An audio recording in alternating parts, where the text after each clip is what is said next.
Unimed Ceará, cuidar de você. Esse é o plano. Supermercado JV, uma economia para você. Essa é a Cocalc, uma empresa da gente. Unopar Quixeramobim, Rua Doutor Monteiro Filho, número 130, Centro. BrisaNet, levando o mundo até você.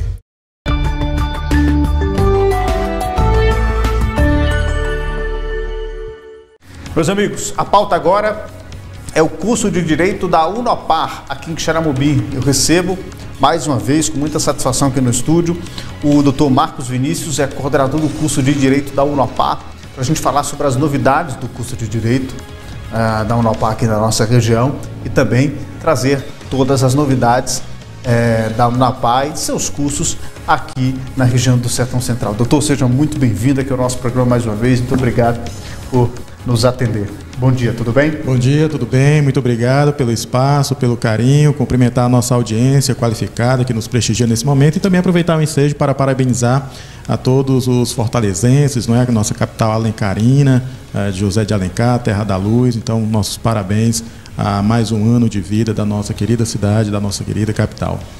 Pois é, doutor, e é importante a gente perceber que a Fortaleza é como se fosse um pedaço de todo mundo, né? Quem não conhece, quem não tem um trabalho, quem não passa, quem não sempre tem alguma coisa lá em Fortaleza, e é sempre um pedacinho do Ceará. Eu diria que Fortaleza não é só dos fortalezenses, Fortaleza é de todos nós cearenses, né? Faz parte da nossa vida e é essa cidade mãe de toda o nosso estado, né? De fato, Fortaleza é uma cidade cosmopolita, não é? Conhecida internacionalmente por sua beleza, por suas praias, por sua gente, por sua cultura. Então, nada mais natural de que nós possamos festejar com muita alegria, com muita felicidade, mais esse natalício da cidade de Fortaleza. Doutor, mas em falando de Unopar e falando sobre o curso de Direito da Unopar, conte pra gente quais são as novidades.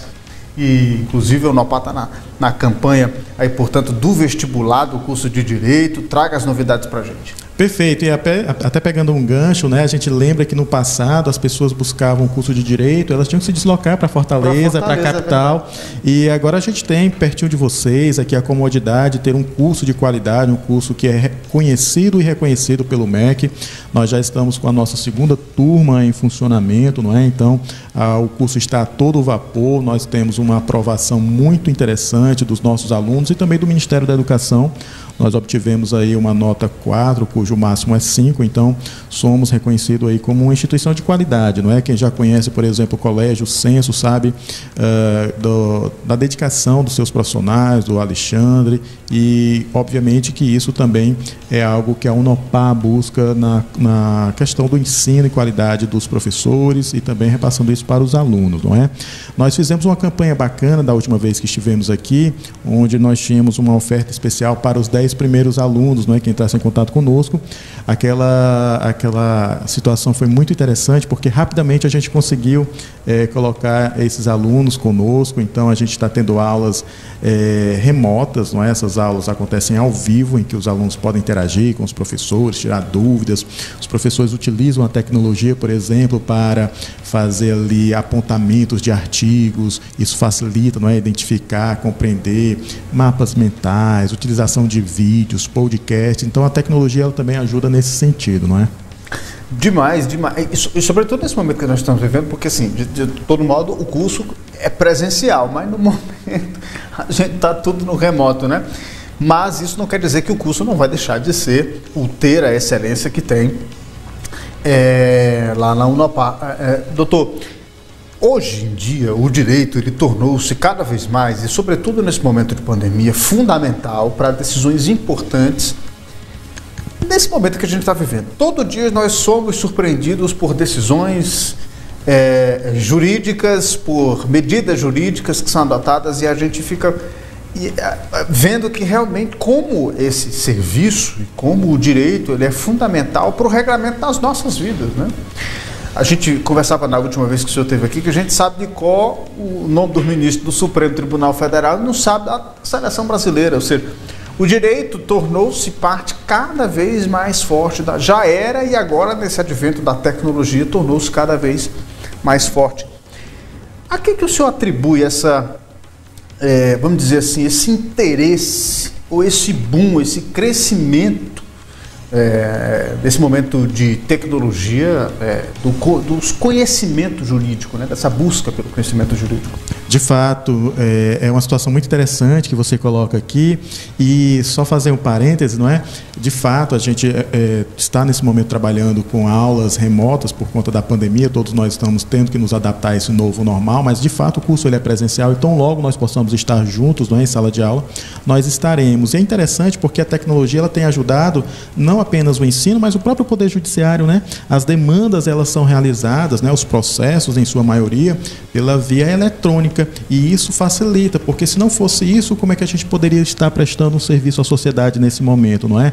Então a tecnologia, que já era algo implantada pelo Tribunal de Justiça do Estado do Ceará e por outros, já vinha ajudando nesse processo, e diante dessa pandemia otimizou ainda mais o acesso à justiça em tempos, não é, em que dificilmente as pessoas podem se locomover diante desse isolamento social. Então, felizmente, se temos algo a comemorar, é a questão da tecnologia nos termos de não nos deixar desassistidos, não é, diante de um cenário como esse, porque se fosse no passado, tudo seria ainda mais difícil.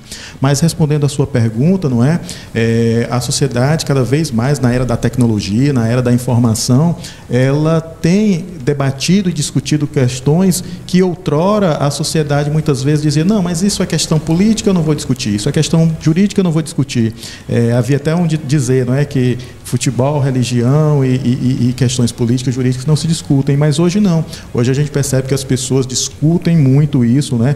E aí temos também que ter cuidado com a proliferação de fake news, não é? Porque isso tem repercussões jurídicas também, mas o fato é que eu penso que essa tecnologia, essa globalização, essa era digital e da informação fez com que o Supremo Tribunal Federal, o Poder Judiciário como um todo, tivesse um certo protagonismo, porque muitas vezes os poderes públicos, no caso o Executivo e o Legislativo, eles têm dificuldade de implementar algumas demandas que a sociedade requer, e aí acaba, em última ratio, em última análise, sobrecarregando e trazendo para o Poder Judiciário a análise dessas questões sensíveis, e quer queira, quer não, ele acaba no centro das atenções.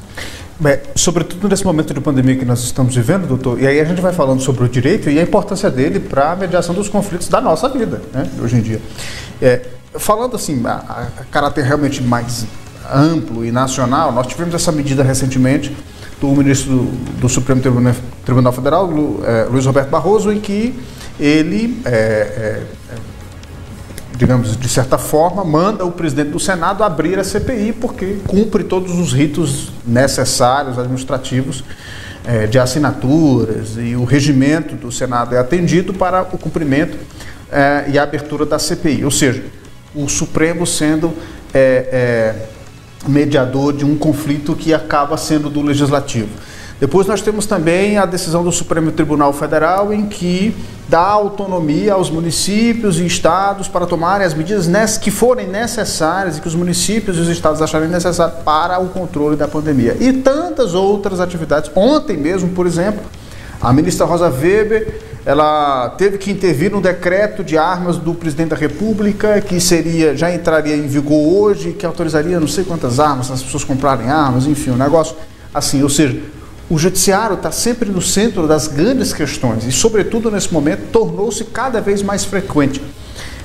O que o senhor acha sobre isso, sobre essa judicialização desses assuntos que nós estamos vivendo? Às vezes é em excesso ou não? Às vezes, o senhor acha que há interferência do judiciário ou não? O que o senhor pensa sobre isso? É um tema muito interessante, um tema muito palpitante, porque envolve, por exemplo, as questões ditas pela doutrina, pelos estudiosos, da chamada judicialização de políticas públicas, não é? Questões que deveriam ser tratadas no seio do Executivo e do Legislativo, que outrora eram realmente decididas naquele campo. Acontece que a nossa Constituição, ela prevê uma série de direitos, uma série de prerrogativas, de direitos fundamentais, e assim como um todo, e o Poder Judiciário, no caso o STF, ele é o guardião guardião da Constituição, é ele quem dá a última palavra. Então, nesses momentos em que os poderes, não é, legislativo e executivo não conseguem atender aquilo que o comando constitucional impõe, e essas demandas são levadas ao Poder Judiciário, o Judiciário ele tem de fato que se pronunciar para garantir, como você bem disse, a questão da regulação e da realização, não é, de tentar compor os conflitos sociais, resolvê-los e assim por diante. Então, assim, evidentemente que algumas situações nos causam uma certa preocupação, até que ponto isso não pode ferir ou não a separação dos poderes. Por exemplo, essa questão que o ministro Luiz Roberto Barroso, não é, ele decide com a relação à instauração da CPI, me parece que nesse caso, com a própria jurisprudência do STF, e que em outras situações, não é, o Judiciário, ao analisar que os requisitos da Constituição estão ali presentes, me parece que não há, em tese, um excesso nesse caso pontual. Mas, em outros casos, há sim uma discussão envolvendo a possibilidade ou até mesmo o excesso, não é, da análise do Poder Judiciário em algumas questões que teriam aí um viés muito mais de discricionário, ou seja, de mais liberdade para os agentes públicos, políticos, melhor dizendo, do que propriamente uma decisão imposta pelo Poder Judiciário. Mas, em sua maioria, eu penso que o Judiciário tem cumprido, sim, o seu papel, tem garantido a observância dos direitos e garantias fundamentais, e isso é importante no processo democrático, porque, se a gente lembrar bem, dos 3 poderes, o Judiciário é o único que não é eleito. E aí é importante para ele fazer esse freios e contrapesos, né, para ele fazer esse balanço e ver até que ponto não ocasiona nessas políticas públicas excessos ou até omissões na não aplicação dessas políticas públicas fundamentais, ainda mais em época de pandemia. E é o mediador de tudo, né? E é o responsável por toda a mediação. Se há conflito, o Judiciário resolve ou ameniza, enfim, ou tenta trazer luz ao conflito. Mas, doutor, falando ainda especificamente sobre essa formação, para a pessoa ser ministro do Supremo Tribunal Federal, existe uma longa caminhada, o saber jurídico. Há quem questione também esse critério adotado hoje pela própria Constituição de o presidente da República escolher a pessoa que vai ocupar a vaga no Supremo Tribunal Federal. Enfim, mas até você ser um juiz, até você ser o presidente de um tribunal, seja de justiça de um estado, ou seja um tribunal regional, você chegar aos grandes tribunais, até você ocupar um cargo específico, você precisa de uma formação sólida. E é isso que a UNOPAR faz, né? Exatamente. O curso de Direito, né, principalmente numa instituição como a UNOPAR, que preza pelo conhecimento, que preza pela qualidade, ele tem essa possibilidade de fornecer, não é, as ferramentas necessárias para que o profissional possa seguir o caminho que bem desejar. Alguns preferem se enveredar para a área da advocacia, não é, e exercem isso com maestria, mas outros buscam de fato o concurso público e, pensando em cargos altos como ministro, não é, do Supremo Tribunal Federal, inexoravelmente vai ter que ter uma boa formação, vai ter que ter uma experiência, não é, e sem sombra de dúvidas esse papel que as instituições de ensino superior, as faculdades jurídicas, elas acabam possibilitando as pessoas de realizar os seus sonhos, não é, e isso é importante. E só um detalhe com relação a essa questão, que é muito sensível, né, envolvendo a indicação dos ministros do Supremo Tribunal Federal. Nós temos algumas propostas de emenda à Constituição que visam alterar esse processo, não é? Porque o que a gente percebe em muitos casos é que essa forma, em muitas situações, acaba gerando alguma desconfiança, quer queira, quer não é? Com a indicação e o processo que hoje nós temos quase que uma via direta, não é? Um chefe do executivo indicando um membro que será e exercerá um papel tão importante dentro da mais alta corte do país. Então, há estudos e tentativas de alterar esse processo para torná-lo talvez um pouco mais democrático, não é? E não deixar esse futuro ministro, de certa forma, com um asterisco, com uma desconfiança por ter essa ligação direta dessa indicação do presidente da República, embora de fato haja um certo controle, porque não basta o presidente indicar, é bom que se diga, ele tem que passar pela sabatina, não é? Senado, no Senado Federal, que é uma espécie de controle que é feito pelo Legislativo. Então nós teremos aí 2 dos 3 poderes participando desse processo, né? O Executivo indicando e, de certa forma, o Legislativo fazendo essa fiscalização, esse controle, embora nós saibamos que não temos, não é, o costume de, uma vez indicado, o futuro ministro não ser, de fato, efetivado no cargo.